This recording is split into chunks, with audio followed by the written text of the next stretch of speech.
Hello, hello, hello, and hello again, everyone. You are welcome. Thank you for always coming here to support, to like, to share, to subscribe. Thank you for always being here. Hey, without you being here, we can't do this on our own. We'll just be talking to ourselves. And thank you because you're always here, coming to join, coming to like and support and comment and ask questions. I really, really, really appreciate you for being here. Today we have a guest with us, and she is going to be talking to us about her passion for next levels, her passion for helping people, random strangers on the street. Like when she said, oh, I could sit on the train and I see someone doing the work of a cleaner, and I'm like, what are you doing here? And I'm thinking, whoa, that is something else.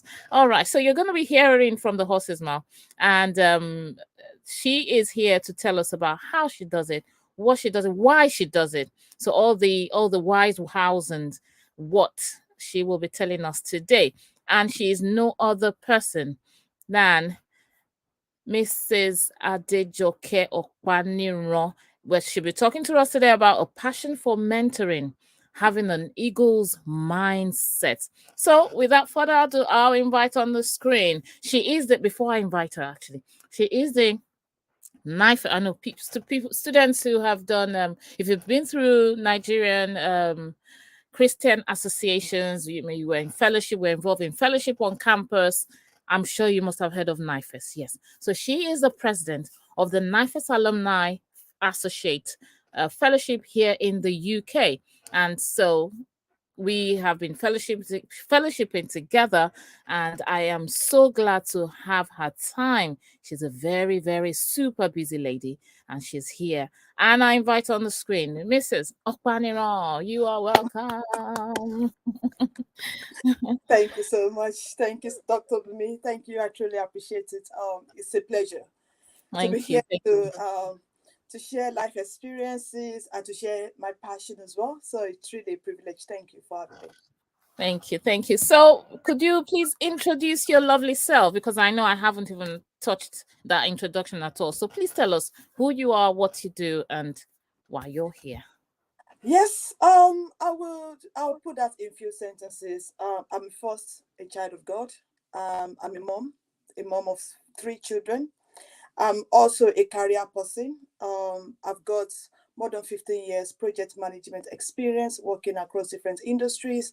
I'm also a businesswoman. I have passion for investment, and that is what I do as my side also. Yes, I'm busy. I'm busy, and I'm a wife as well. So that tells you how busy I am as a woman. Yes, yes, thank you. So, women doing marvelous things out there. Thank you very much. She's an example of a super virtuous woman. So that's Mm. why she is entitled to be here today. And she is giving us her time. We're so proud of you. And thank you very much for all the things you do. Um, I would like you to tell us actually what is mentoring to you. It could mean different things to different people, but what is it to you, mentoring? Um, Mentoring is something I think accidentally it's been part of my life accidentally before I even knew what the word mentoring was. And I believe it's about relationship with two or more individuals who have the goal for to achieve personal and professional development. And I've always, even right from when I was a teenager, I've always believed in having someone that knows more than me to actually mentor me.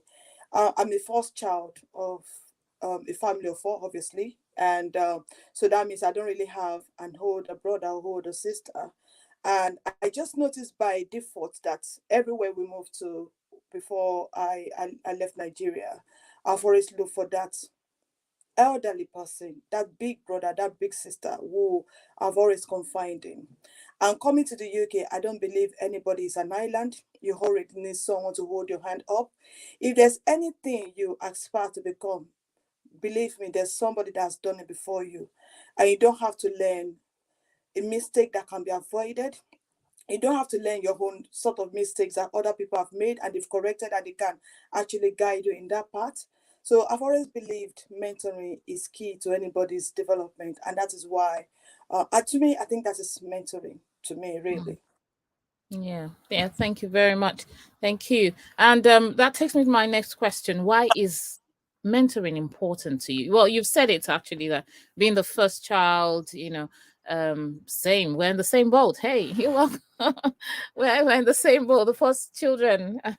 Oh, thank God. So why is it important to you to mentor Hmm. people? I think for me, it actually started um, when I first came to the United Kingdom. Before I came to the United Kingdom, you're involved in church, you talk to people, you advise people. But I think when I came to the United Kingdom, there was this passion, there was this thing that keeps me awake at night. I came in the UK in 2002, and I didn't like what I saw. Almost everyone you speak to, I came with this kind of mindset that whatever I do, I will prosper. And then I came to a place where when I speak to people like myself that look like me, the first thing they tell me was, "Oh, don't go there. Oh, there's a lion out there that can devour you." There's already this kind of fear. "Oh, Joke, you are jumping too much. Don't go there." That kind of this. I don't know. It was so I didn't like it. Fiction. I didn't like what I saw. So, and 6 months after coming to the UK, I decided to get a place by myself and rented a room in East London at the time. And right there, then I remember seeing my room and I saying, "Lord, I don't like this. What is the secret to making it in this country?" And obviously, that was when some ideas began to come into my mind and all of that. And I remember the word the Lord gave to me then that says, it just reiterated Joshua 1:8, this book of the law shall not depart out of your mouth. And another one was around, don't say conspiracy with them that will say conspiracy. When men say there's a casting down, you say there's a lifting up. So that kind of a thing.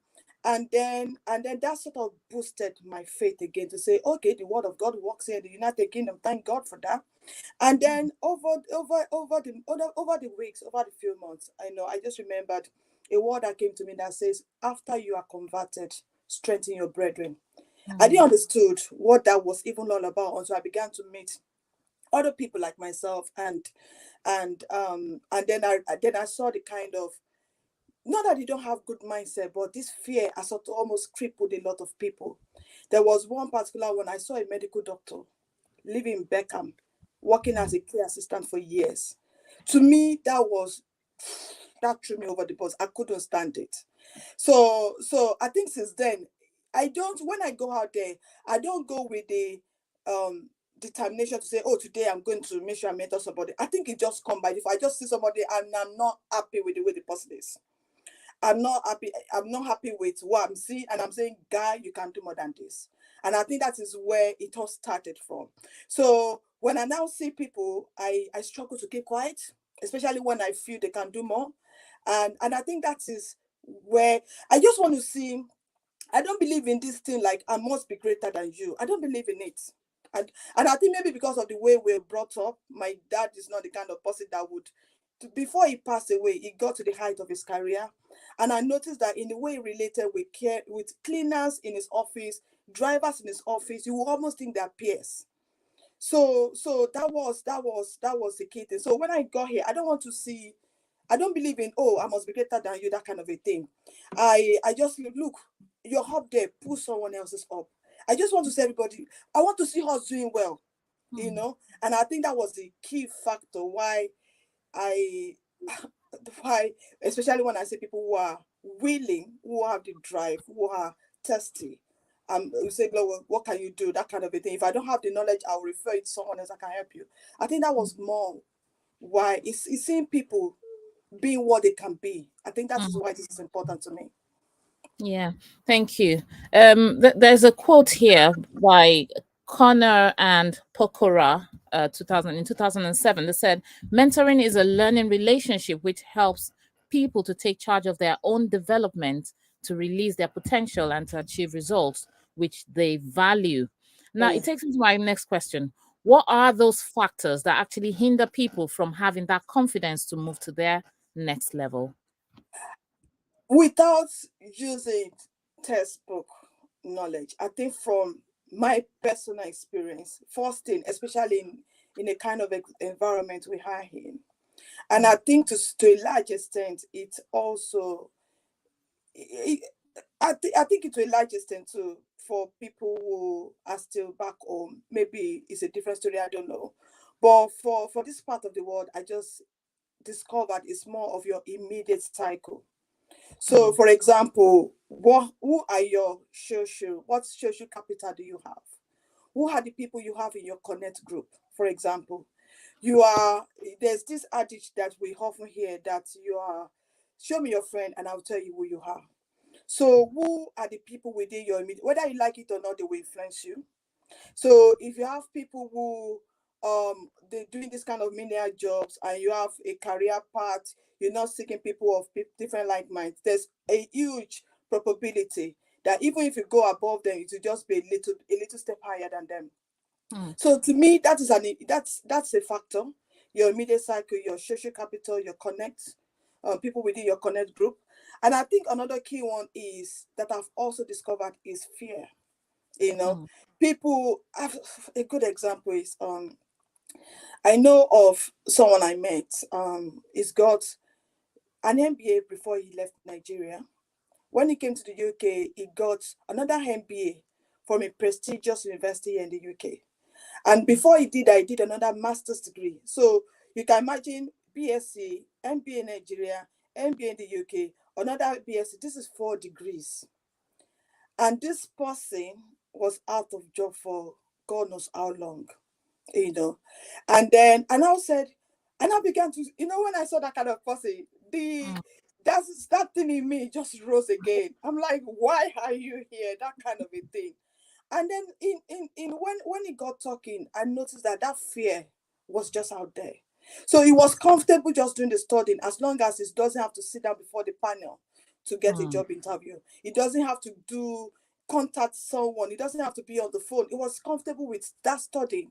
So I think there's this fear factor fear of being rejected as well. Fear of rejection. And the truth of the matter is, it's okay to be rejected. Like I often tell my children that you're not a failure because you failed. You're a failure if you stop trying. So that fear is in there. And also, to a large extent, there's this mindset as well. And until we experience that shift in mindset, thank God. I know people say, "Oh, racism." Thank God for racism. Racism, I think because of the kind of background we have, we have developed resilience. A typical Black person has a natural resilience. We have developed this even by virtue of what we've gone through in our youth. We have this natural resilience. So rejection should not be anything that will stop us. For example, it shouldn't be anything that will stop us at all. So those are the key hindrance I would say I have seen in my little years of being on this earth and in my few years of being in this country. And again, I like this one I'm seeing in my screen. Pride. Oh my God. This guy that I talked to you about, eventually I got him into doing stuff, doing some training and everything. After a couple of rejections in interview, he just said, you know what? I don't even want to work for anybody. I want to work for myself. And I can tell you, it's been how many years now? His wife is more or less the breadwinner of the family with 4 degrees. So this to me is a lot of hindrance for people's development to me from my little experience. And also that one of the things I've also done is when people ask me to do their CVs, I just say blankly no, because I notice that people that take the responsibility by themselves, they tend to go far than people that you if you want to do everything for them, they don't tend to do that much. And I think it's quite an unfortunate thing. But yeah, those are the key factors for me from my own personal experience, if I will say that. Yeah, thank you very much. And I'm reading here, it says lack of motivation. Just like you said, that tell me your friend or show me your friends and I'll tell you who you are. When there's no one to, put that drive in you or to, ask you, question you, oh, what are you doing now? If there's, you're just like an island on your own, there's a possibility, the motivation declines, because in this, well, I don't know if it's in other parts of the of the world, if it's like that, but when I hear testimonies, I know, yes, I think it's a common thing that you will like apply to almost 50 before you get one interview and one get into, oh, well, you might apply to a lot of places before you can actually get an interview or place. So where there's no motivation, when there's regrets, and people are like, I've done it several times, I can't keep doing this again, and Yeah. all that, motivation. Yeah, So thank you. true. And So true. support, lack of support. So yeah, thank you very much. Now my next question. So before I ask my next question, to people who are watching, thank you very much for being here with us. Without you being here, we would just be talking to ourselves, and though we enjoy that, but we like it when people are when people learn, when people hear what has to be said, and we take it, we run with whatever we hear, and share the video with other people you think might need to hear this information. Thank you very much for being here. Please write your comments in the section, write questions. We have our guest who is giving us the Eagles mindset today.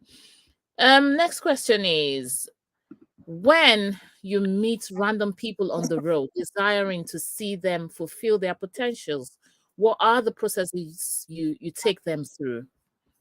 that is quite an interesting question. From I would just say practical things, really. Like I said, it doesn't have to be people I know. It doesn't even have to be people that come from the same place as me.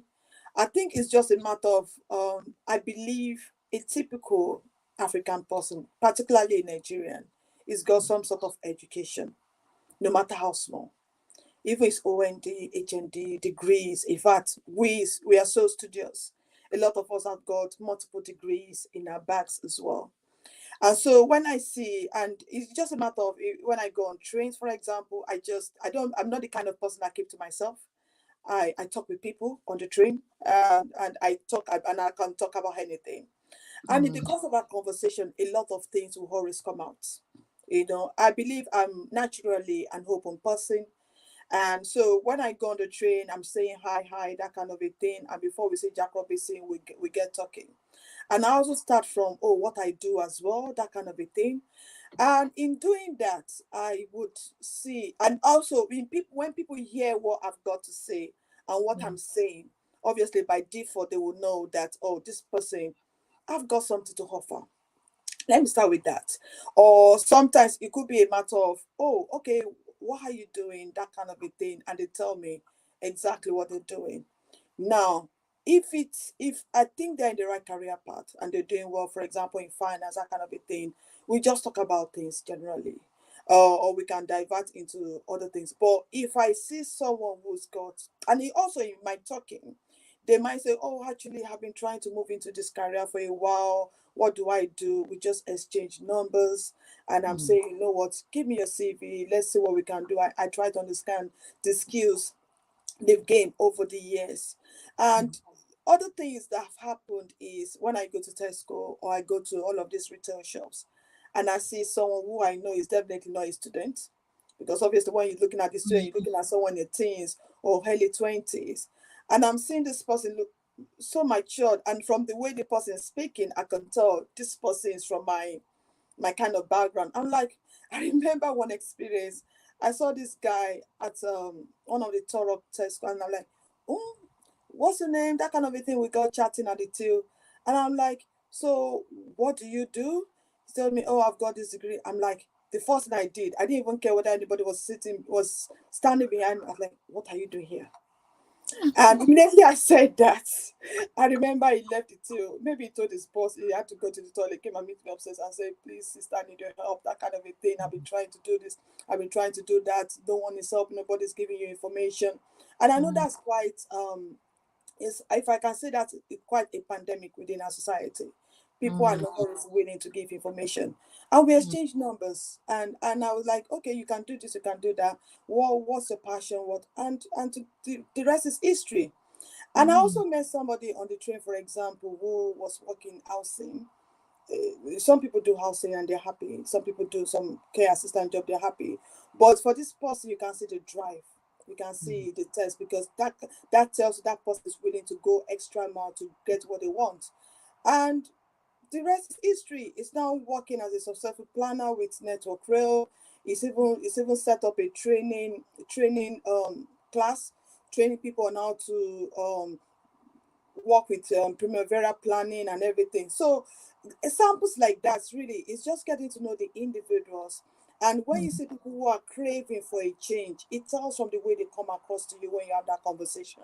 And it's just a matter of telling people, look, you don't have to go far. Start from where you are. What skills have you acquired over the years? You can leverage on skills. You can change career anytime. As long as you're not retired, you can change career anytime. It's just a matter of leveraging on the skills you've acquired over the years. And I tell people, don't underestimate the skills you've acquired. Even if you've been a housewife all your life, you've acquired skills. Women by nature, we are able to multitask. We have acquired skills. We have acquired project management in doing the work around the house. So there are skills that we've gained over the years that we've not been able to really build a career that we can always leverage on when we move out there, or when we're trying to move to the next level in our personal career development. Yeah, true. Thank you. Thank you very much. It's just so inspiring to hear that lives have been touched. And but like they will always say that you can only force a camel or horse to the river or to the stream. You can't force it to drink water. So do you often meet a brick wall in trying to convince people that they are better than they are at the moment? Yes, definitely. And I think when I saw that question, immediately a couple of examples came to mind. There's an adage that says that you can only force a camel, or you can force a horse to the river. You can't force a horse to drink, no matter how hard you are on the horse. And I think, like the example I gave earlier of a man that had 4 degrees. In fact, when I saw the degrees he had, I now proposed a course that I felt he could do just to boost his confidence and things like that. And I remembered he did the course. I also did the course, but I didn't do the exams. But he did the exams and passed, for you to know. So eventually, and when people call me for, and this was years ago when it was just starting careers, and when people call me for this particular role, I would, because I was already in a role, I wouldn't take it on or take it forward. I would just pass on the recruitment agency to this person. So he did the first interview, second interview, and because he didn't get the job, he couldn't see himself going for the third interview. And so that lack of determination, or that lack of determination to say, no matter what, I will go for it. I think so. I don't even know, because each time I remember this story, it's still very painful.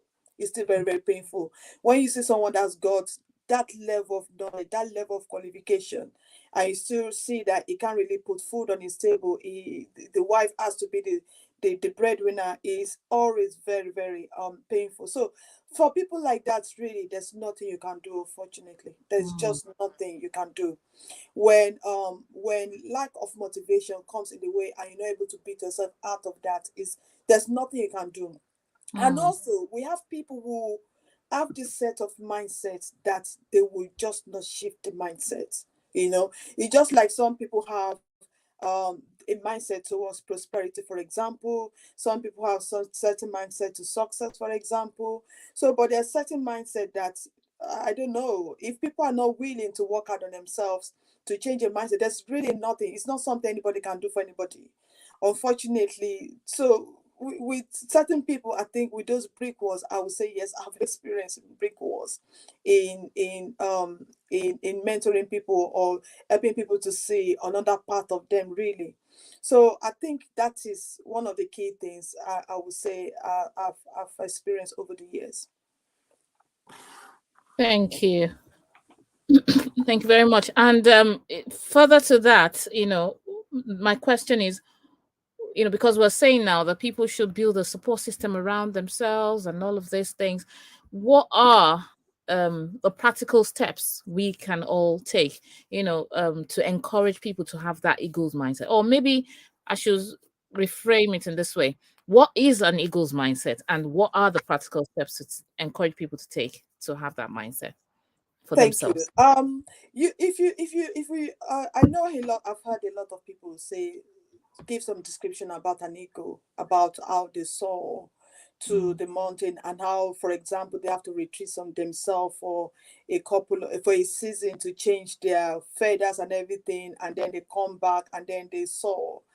mm, To me, I would say, to have an eagle's mindset, number one, you have to crave for a change.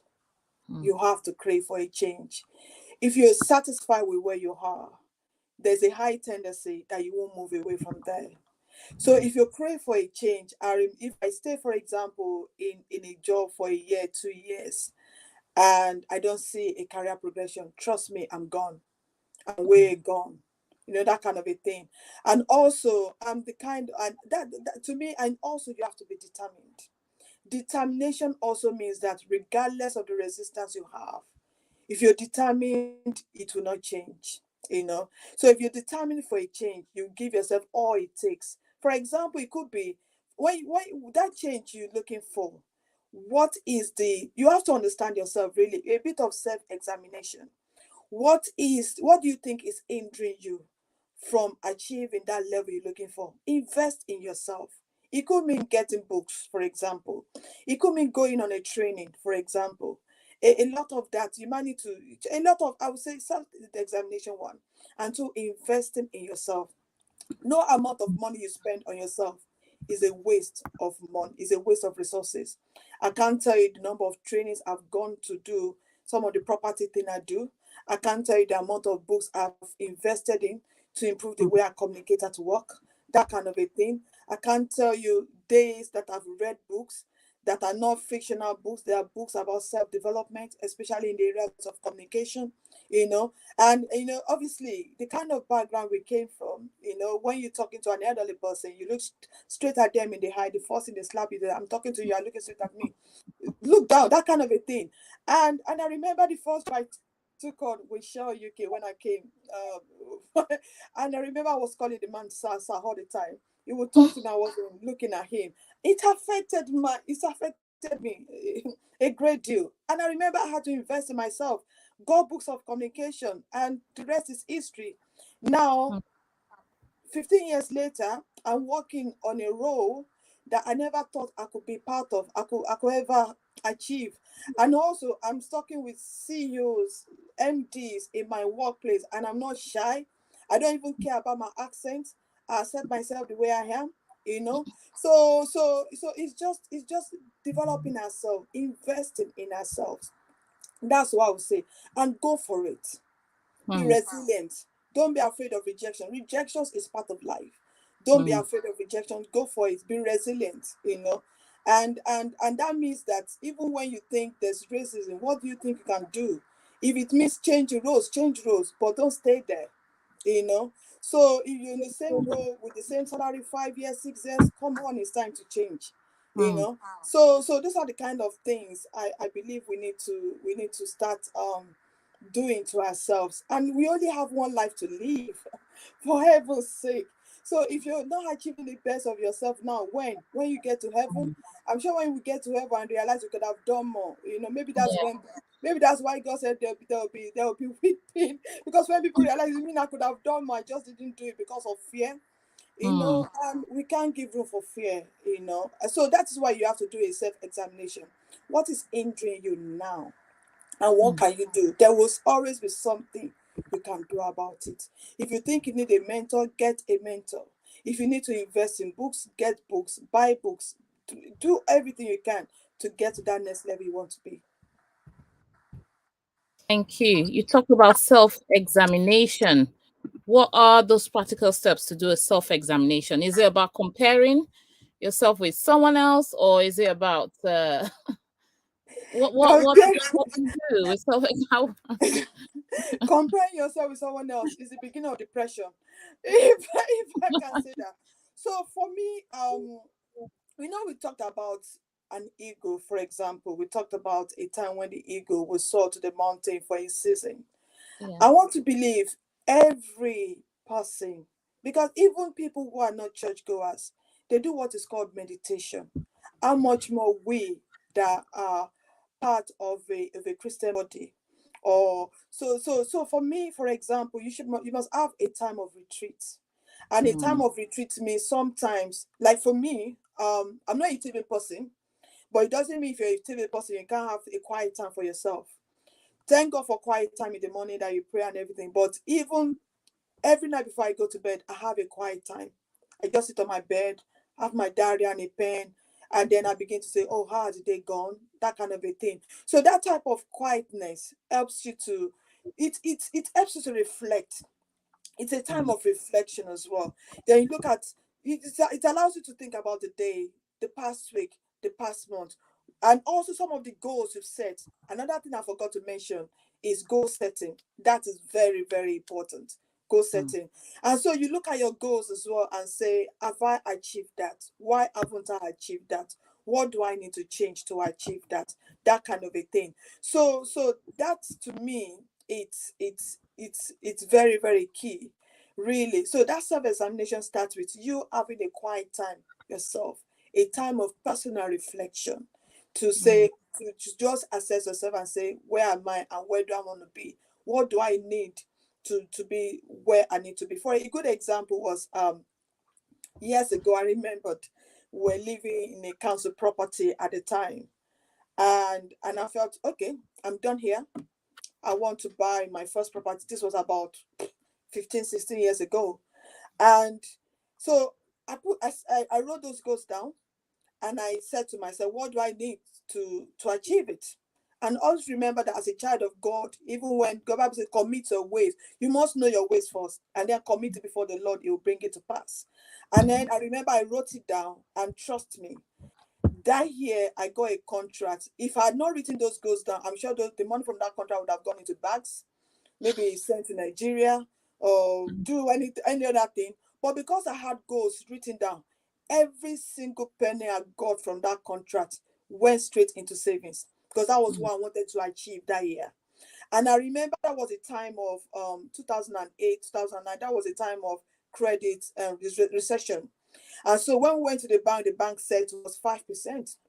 I told myself, no, I'm not working towards 5%. I'm working towards 15%. So by the time we got back to the bank, there was this recession at the time. And I remember the bank said, oh, sorry, we can't give you 5% anymore. It has to be 10%. We weren't deterred. It didn't impact us in any form or shape, because I had the goals, I had goals written down, and I worked towards that goals. And we said to the bank, sorry, we're still going to go ahead. Nothing has changed. They were like, oh, 5%. I said, no, we didn't say 5%. Well, we can do 15%.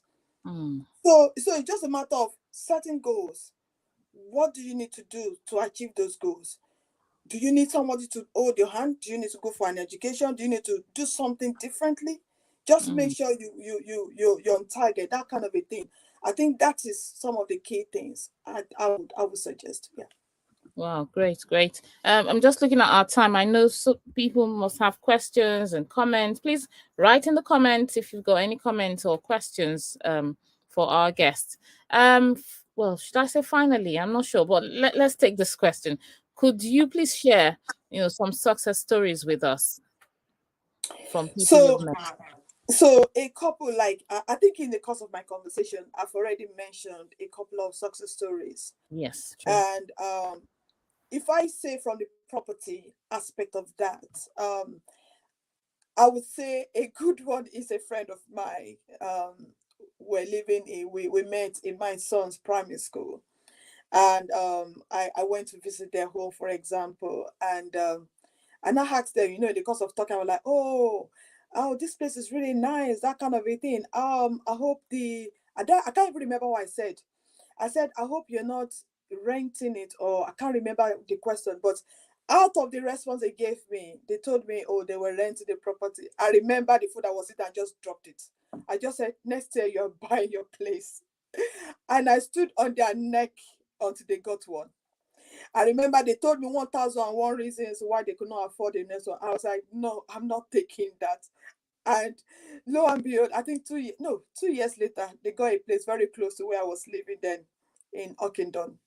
And I think another good success story I can share, this time in the area of career, and maybe if I move to another area of career, another one in the area of property. My uncle, very wonderful uncle, I stayed with when I came to the UK. And they had this cash property they bought and everything. I said to him, I said, Uncle, it's time to move. That you've had enough living in this kind of in this flat, you have to move to another place. And I remember I was like, Joker, you started again. And I got a time that I said to him, I said, look, if you don't move, you know, there are some boys that smoke at people's staircase. They will come and smoke at your staircase. And you know, after bullying him in inverted commas for a couple of years, he moved eventually. And I remember when he moved, he said, Joker, now I can have peace of mind. So I just believe that you can do better than this, you know, and that's why I tell people. And then in the area of career, I think I've already shared one where this man, he had an engineering degree, from Nigeria, and then he was doing this housing, you know, this social housing work. You could tell he wasn't happy with that, and also the pay wasn't great. And then we just got talking. We exchanged numbers. I met him on the train, by the way, and then we just exchanged numbers. And I told him, he sent me a CV. I went through his skills and everything, and then I was able to connect him. So I gave him different options. He picked the one he felt he wanted. He did the research on it. So I now connected him with someone that's doing very well in that field. And then I just followed up. I said, so how is it going? Have you done the training? I wouldn't let him go, that kind of a thing. And now is the same person that said, now what's with Network Role? He's gone through the ranks in the career. And Wow. coincidentally, in March, was it? Coincidental in March, yes, I met him in an occasion, and then I now saw him and his wife. And then the moment he saw me, he said, "Oh, this is the lady I was." He told the wife, he said, "This is the lady I was telling you about." So the wife, and this has already happened years and years ago. We've lost touch. We just met accidentally last April, and the wife said, "Oh, thank you very much. Thank you for what you've done. You have no cost what you've done for my family." That kind of a thing. I was like, "Oh, really? Oh, let's thank God." That kind of a thing. So these are sample of success stories. And I think, what do I want to tell my audience? I believe I'm two categories of people are listening to me. People who need someone to hold their hands, and people who are capable of holding other people's hands. Share information. You know, when the truth of the matter is, there's an adage, I'll say it in English, that says that one rich man among poor people is equally a poor person. Yeah. You have this information, the Lord has helped you. Let it be known that you pull other people up. At least be able to point to somebody and say that through me, this person has risen to this level. You know, and for people that need hand holding, don't allow pride and ego to stand in your way.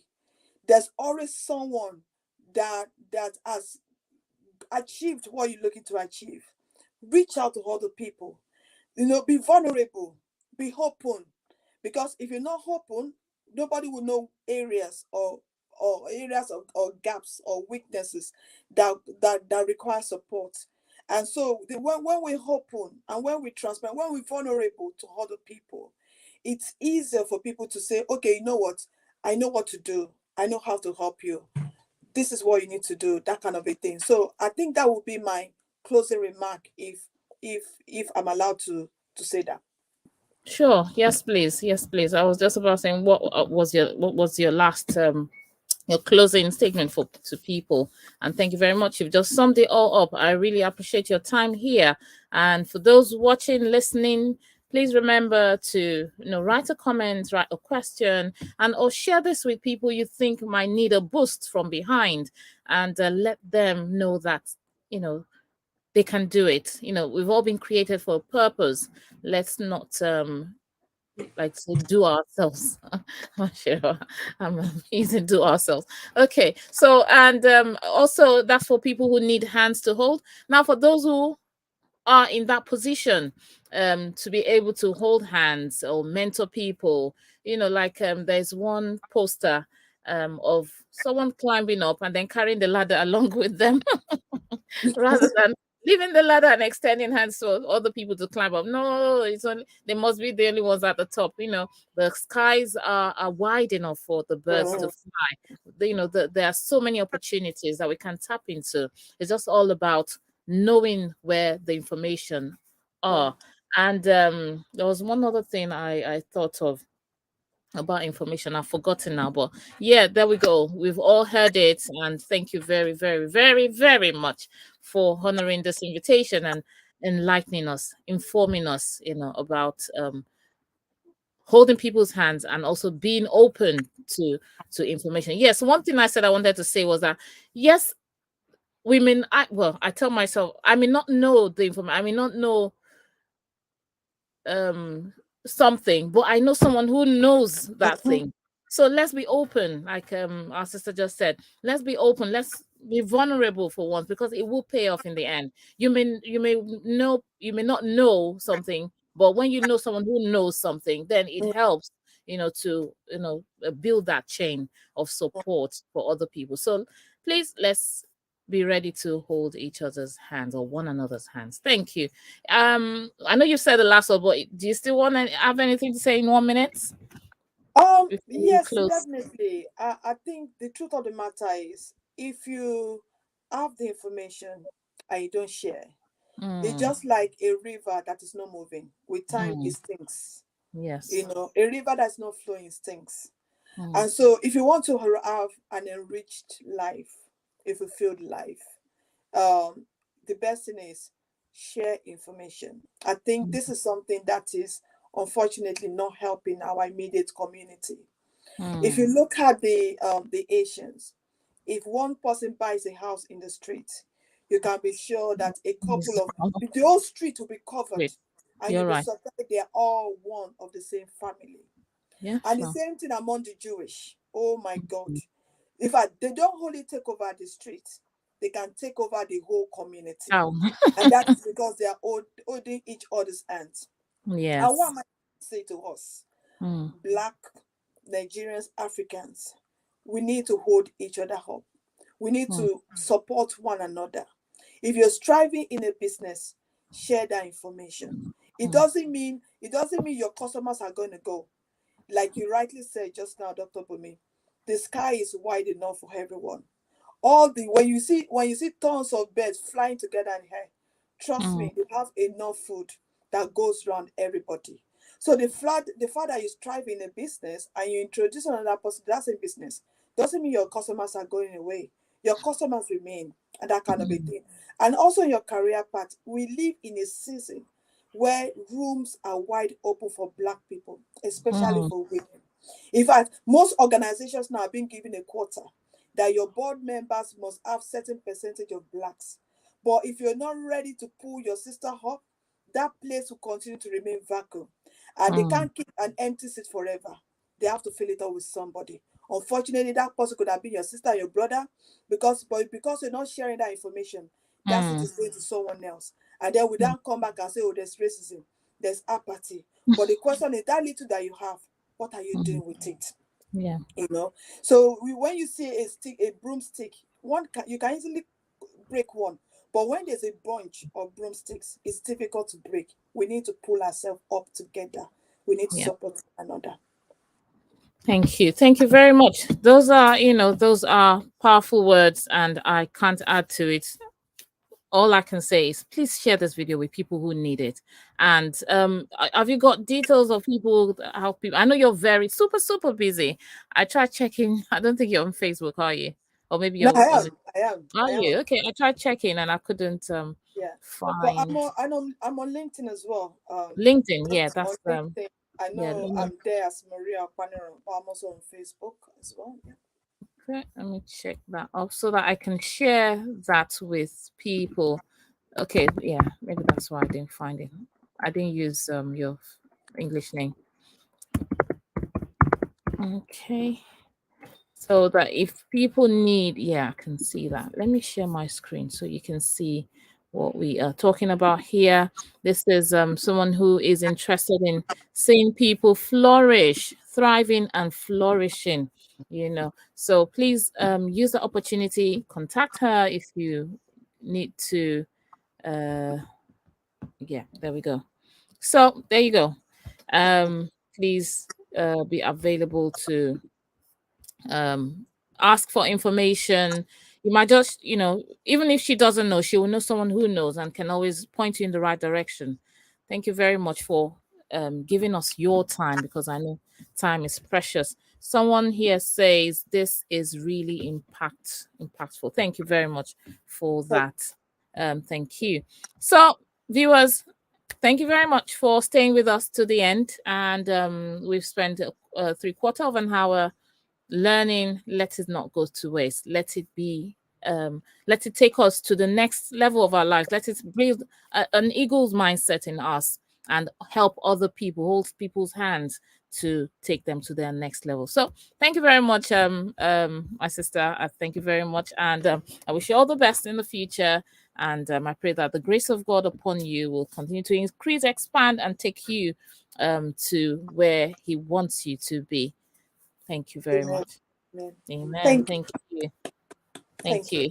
I can see that someone says, thanks so much for sharing your experience. Yes. And my aunt here, Auntie Pat, says, awesome, very educative. Thank you. Thank you. All right. you. To everyone, I say bye-bye and enjoy.